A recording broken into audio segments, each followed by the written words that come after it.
Je préside l'agence du service civique. Le service civique que nous avons créé il y a 3 ans par la loi pour permettre à des jeunes de s'engager pendant une période de 6 mois à 1 an au profit de l'intérêt général, en France ou à l'étranger. Oui, en France, on a un revenu minimum depuis 20 ans qui garantit à peu près la moitié du salaire minimum à toute la population qui n'a pas d'autres revenus. Et au bout de 20 ans, on s'est rendu compte que l'un des grands problèmes, c'est une barrière au retour à l'emploi. C'est-à-dire que souvent, les conditions de retour à l'emploi ne permettaient pas de gagner davantage. Même parfois, on perdait de l'argent en reprenant du travail.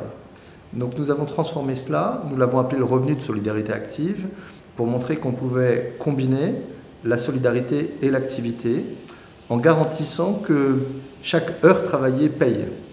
Et en faisant en sorte que celles et ceux qui ont des petits salaires puissent avoir également un complément de revenu.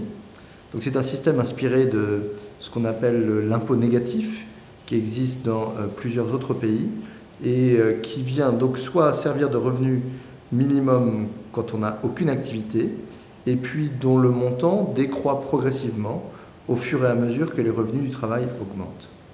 Quelqu'un qui travaille déjà, alors le cas par exemple d'une personne, une femme qui élève seule son enfant, qui travaille à mi-temps parce qu'elle ne peut pas travailler à plein temps, qui gagne donc la moitié du salaire minimum, 500 € par mois, pourra s'adresser à sa caisse d'allocation familiale et avoir un supplément de revenus compris entre 250 et 300 € par mois en plus.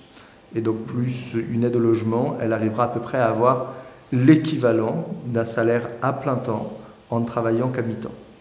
Et d'ailleurs, si jamais elle travaille quelques heures de plus, elle gagnera, mettons, 100 € de plus par mois. Son revenu de solidarité active, lui, ne baissera que de 40 €. Donc, elle aura un intérêt à travailler plus. Et puis, les personnes qui ont aucun revenu pourront s'adresser à tous les services sociaux et chacun peut leur ouvrir le revenu de solidarité active avec un contrat d'insertion qui va avec. Et puis s'ils reprennent du travail, ils verront donc non pas leur aide être coupée, comme c'était le cas il y a 2 ou 3 ans, mais leur aide est simplement diminuée. Jusqu'à là aussi il y a 3 ans, les allocataires du RSA étaient très minoritairement inclus dans le service public de l'emploi. C'est-à-dire qu'ils n'étaient pas suivis pour l'emploi. On a rendu cela systématique, obligatoire, avec des faiblesses, parce qu'on s'aperçoit que le service public de l'emploi, avec une augmentation du chômage qui a eu lieu suite à la crise, reste débordé et n'en fait jamais son public prioritaire.